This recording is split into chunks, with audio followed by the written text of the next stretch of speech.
안녕하세요. 장애인권법센터 김미연 변호사입니다. 쉽고 재미있게 알아보는 형사사법에 대해서 이야기하고 있습니다. 많은 분들이 이 질문을 해주세요. 가해자가, 범죄자가 수사기관에 얘기한 거 있잖아요. 뭐 진술일 수도 있고 뭔가 문답 물어봤을 때 답변한 것일 수도 있고, 이게 내 사건에서 어떻게 증거로 쓰이죠? 이거를 궁금해 하시는 분들이 많더라고요. 그러니까 죄를 저지른 사람이 수사기관이나 뭐 재판을 받을 때나 뭔가 말을 하잖아요. 가만히 있진 않잖아요. 그럼 그 사람들이 뭔가 이 사건에 대해서 얘기하는 것들이 증거로 어떻게 쓰이냐, 그게 궁금하다.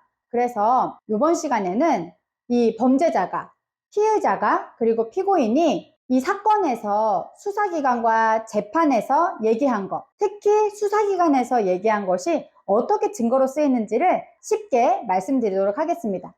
결론부터 말씀드리면 법이 최근에 바뀌어가지고 거의 쓸모가 없게 됐어요. 범죄자가 뭐 경찰이 불러가지고 아니면은 이제 검찰에서 불러가지고 뭘 물어보잖아요. 그럼 물어봤으면 그거를 물어보고 답하고 이거를 이렇게 적었을 거 아니에요.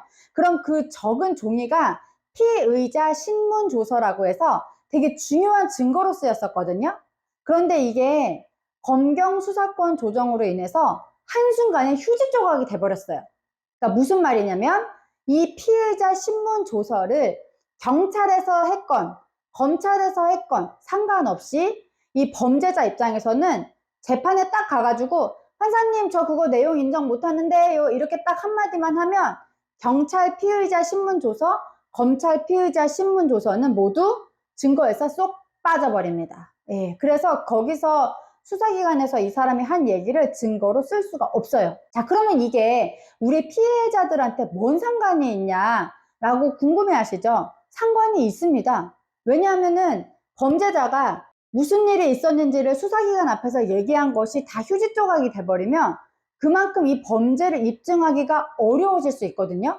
자, 그러면 범죄를 입증하기가 어려워지는 얘기는 무슨 뜻이죠? 가해자가 제대로 된 처벌을 받지 않을 가능성이 높아진다는 뜻이겠죠. 자, 그래서 피해자가 알아야 되는 이 범죄자의 진술이 어떻게 증거로 쓰느냐, 이 부분을 말씀드리도록 하겠습니다. 일단 피의자 신문조서가 뭐냐, 이게 좀 궁금하다는 분들이 계시더라고요. 한 번도 피의자 신문조서를 받으러 가보신 적이 없는 분들도 계시잖아요. 피의자 신문조서는 뭔 말이냐면 범죄를 저지른 것으로 보여지는 사람을 수사기관에서 불러가지고 경찰이나 검찰청이나 이렇게 불러가지고 이름, 어디 살아요? 뭐 하는 사람이에요? 가족관계 어떻게 돼요? 이런 거 이제 먼저 물어보고 몇 월 며칠 몇 시에 어디에 간 적 있어요? 뭐 본 적 있어요? 누구 만난 적 있어요? 이런 거부터 시작해서 이 사건이 어떻게 시작해서 어떻게 끝났는가를 물어보고 답하고 이거를 적은 종이에요. 일일이 손으로 적지 않고 이렇게 물어보고 답하고를 컴퓨터로 이렇게 글씨를 써서 다 적으면 그거를 출력을 해요. 프린터로 출력을 한 다음에 읽게 보여줍니다. 내가 너가 말한 대로 잘 썼는지 한번 확인해 볼래? 라고 해서 그거를 줘요. 그거를 어려운 말로 열람할 수 있게 해준다 라고 합니다. 그러면 이 진술을 한 피의자는 그거를 처음부터 끝까지 쭉 읽어봐요. 그래서 이거는 내가 이렇게 말 안 했는데 이렇게 써 있는데요. 이거 고쳐주세요 하거나 아니면은 이거는 제가 이런 뜻으로 말한 거 아닌데 너무 제가 나쁜 놈처럼 써 있잖아요. 이거 바꿔주세요 라거나 뭔가 이런 식으로 얘기를 할 수가 있어요. 그래서 이런 과정을 다 거쳐서 여기 중에 틀린 거 없습니다. 이거 틀린 거 없죠? 예, 틀린 거 없습니다 라고 서로 확인이 되면 그때 이 진술을 한 피의자가 이름을 쓰고 지장을 찍어요. 뭐 도장을 찍기도 하고 그래서 완성되는 것이 바로 피의자 신문조서입니다. 법정에 넘어간 피고인 입장에서는 이 피해자 신문조서가 증거로 들어가는 게 좋을까요? 안 들어가는 게 좋을까요? 물론 처음부터 그냥 내가 잘못한 거 맞다, 뭐 증거가 명확하다 이렇게 해서 자기가 다 자백하고 그냥 죄 좀 깎아주세요 이런 사람들은 큰 상관없을 수 있어요. 그렇지만 나 잘못 안 했어요, 나 억울해요 라고 주장하는 범죄자, 피해자의 경우에는 나중에 재판이 넘어가서 피고인이 됐을 때 자기가 수사기관에서 했던 얘기가 가급적 안 드러나면 좋겠죠. 왜냐하면 그 내용을 보면 거기에 자세한 내용들이 들어가 있거든요. 뭐 내가 그때 어떻게 느꼈다는 둥, 그 옆에 누가 같이 있었고, 그 다음에 뭐 어떻게 시간이 흘러가면서 어떻게 일이 진행됐고, 이거를 자기 입으로 다 얘기한 게 종이에 써 있단 말이에요. 내가 억울하다고 주장하는 피고인 입장에서는 자기가 수사기관에서 얘기한 진술들이 쏙 빠지면 좋겠죠. 그러니까 2022년 1월 1일이 되기 전날까지는 경찰이랑 검찰의 피의자 신문 조서가 좀 다르게 취급됐어요. 무슨 말이냐면 경찰 단계에서 얘기한 거는 법정에 딱 나가가지고 판사님 저 이거 내용 인정 못하겠는데요. X표를 딱 치면은 그거는 바로 휴지 조각이 돼가지고 증거에 못 들어가고 딱 그냥 버려지는 거예요.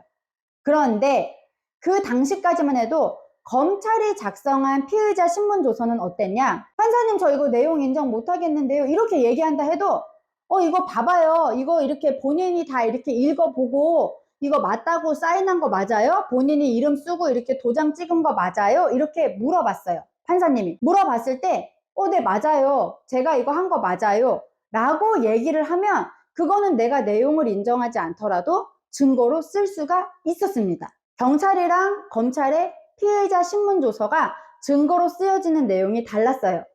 그래서 만약에 이 사람이 계속 자기가 죄를 안 지었다고 우길 것 같다. 검찰에서 한번 불러가지고 피의자 신문조서를 받아놨었어요. 그러면은 이거를 나중에 이 사람이 증거로 쓰는 걸 싫어해도 증거로 낼 수가 있었거든요. 그런데 이게 어떻게 바뀌었냐?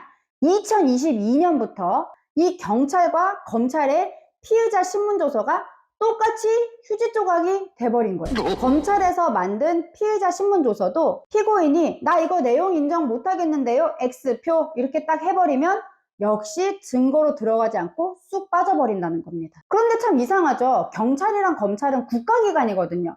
국가기관에서 시간과 예산을 들여서 범죄자가 뭐라고 말했는지를 다 자세히 물어보고 답하고 한 거를 종이로 적은 건데 피고인의 말 한마디로 휴지 조각이 된다? 그런데 이게 왜 이렇게 됐냐면 당시에 이걸 만들 때에는 피고인의 방어권을 보장해야 된다 라는 얘기였어요. 피고인이 자기가 불리하지 않게 재판을 받으면서 공판 중심주의라고 해서 법정에 오기 전에 수사기관에서 한 거는 될 수 있으면 밀어내고 법정에서 이 사람이 얘기하고 내는 증거를 바탕으로 판단을 해야 된다라는 것이 공판 중심주의거든요. 그래서 방어권 강화, 공판 중심주의를 위해서 이 경찰과 검찰에서 만든 피해자 신문조서를 다 휴지 조각으로 내리는 입법이 된 것입니다. 외국은 어떻게 할까요? 일단 미국 같은 경우는 우리나라랑 법체계가 달라요.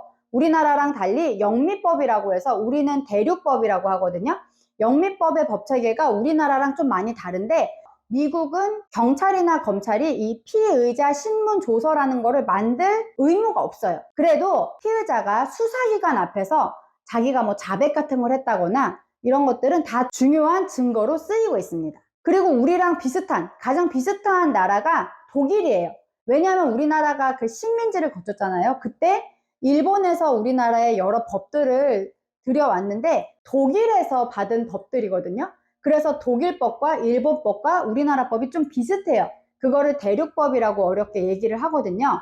그런데 이 독일에서 어떻게 되냐면 최근에 이 피의자 신문 조서를 증거로 많이 안 쓰는 걸로 바뀐 거는 맞아요. 왜냐하면 이거를 그 종이로 막 쓰다 보면 이 사람이 말한 게 제대로 들어가지 않고 뭔가 약간 이렇게 말을 좀 약간 나쁘게 바꾼다던가, 그쵸?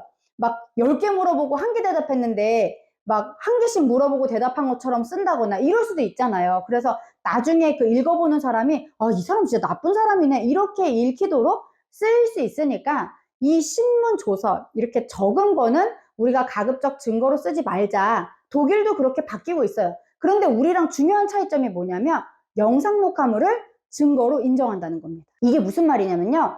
독일 같은 경우 최근에 법을 바꿔서 범죄자의 영상 녹화물을 반드시 찍도록 하는 범죄들을 모아놨어요. 그러니까 중범죄들, 좀 심한 범죄들은 무조건 영상 녹화를 하도록 법에 정해놨고요.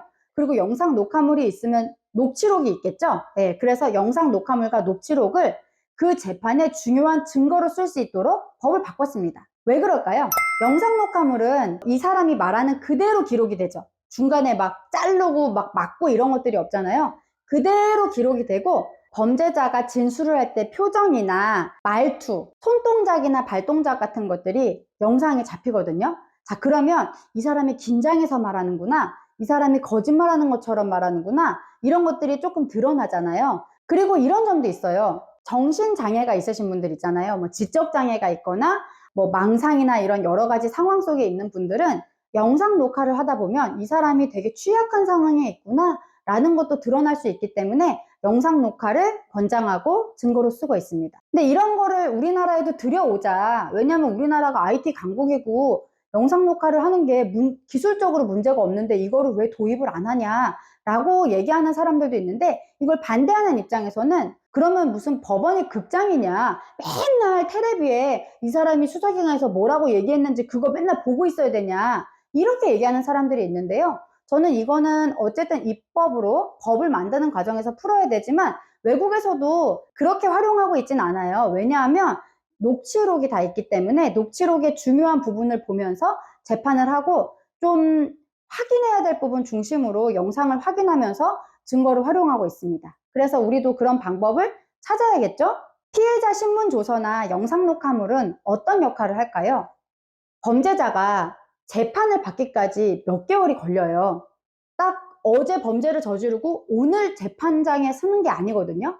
그러면 이 몇 개월의 시간이 걸리는 동안 사람의 기억은 많이 바뀝니다. 자기가 딱 처벌받을 것 같다고 생각을 하면 초반에는 잘못했어, 내가 안 그럴게 라고 했던 사람들도 갑자기 태도를 바꿔서 내가 언제 그랬는데, 네가 증명할 수 있어? 증거 가져와봐, 이렇게 나오는 사람들이 있어요. 그래서 비교적 사건이 일어났을 때 초반에 만들어 놓은 피의자 신문조서나 피의자의 진술이 담긴 영상 녹화물이 중요한 역할을 합니다. 그렇지만 우리나라는 아까도 계속 말했던 것처럼 경찰에서 만든 피의자 신문조서나 검찰에서 만든 피의자 신문조서나 할 것 없이 피고인이 법정에서 나 이거 증거 인정 못하겠는데 라고 얘기하면 바로 휴지 조각으로 그 종이 뭉치가 빠져버리고요. 영상 녹화를 한다고 하더라도 그 영상 녹화물을 증거로 쓸 수 있는 법조문이 없어요. 그래서 지금 현재는 피고인이 재판에 오기 전에 자기가 범죄 사실을 인정을 했든 부인을 했든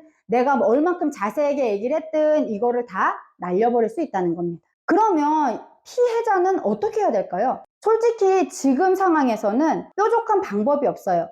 그래서 피해자는 가급적 초반에 스마트폰 같은 것을 이용해서 자기가 스스로 적극적으로 증거를 많이 모으셔야 돼요. 나중에 이 사람이 말을 바꿔서 나 안 했다라고 진술을 바꿀 수 있기 때문에. 그리고 지금 현재의 법 안에서는 그 진술을 살릴 방법이 거의 없기 때문에 피해자는 정신을 바짝 차리고 스마트폰으로 녹음을 하시거나 화면을 캡처하시거나 아니면 문자 메시지 왔다 갔다 한 거를 기록을 딱 두고 있거나 이런 식으로 해서 적극적으로 증거를 만들어서 내셔야 되고요. 만약에 그게 어렵다라는 분은 진술을 잘 하셔야죠. 처음부터 끝까지 무슨 일이 있었는지를 틀리지 않게, 일관되게, 똑부러지게 잘 얘기를 해야 판단하는 사람이 믿을만 하니까요. 최선을 다해서 진술을 해야 됩니다. 자, 그런데 증거도 없고 진술도 제대로 못할 것 같은 피해자는 어떻게 하나요? 지금 현재로서는 법이 바뀌지 않는 한 피해자가 수사기관에서 얘기한 진술을 살릴 수 있는 방법이 거의 없어요. 그래서 이 부분에 대해서 많은 분들이 바뀌어야 된다, 고쳐져야 된다라고 얘기를 하시거든요. 여러분도 이 부분이 너무 답답하거나 말이 안 된다라고 생각을 하시면 목소리를 높여주세요. 왜 범죄자가 수사기관 앞에서 얘기한 진술을 한마디 말로 다 날릴 수 있게 법을 바꿨느냐, 이 부분을 잘 증거로 사용해서 판사가 제대로 판단할 수 있도록 뭔가 방법을 만들어야 된다라는 이야기를 기회가 될 때마다 같이 힘을 보태주시면 좋을 것 같아요. 이번 시간에는 피해자의 수사기관에서의 진술이 어떻게 증거로 쓰일 수 있고 증거로 쓰일 수 없는지를 알아봤습니다. 다음 시간에 이어서 뵐게요. 이 영상이 필요한 사람에게 전달해주세요.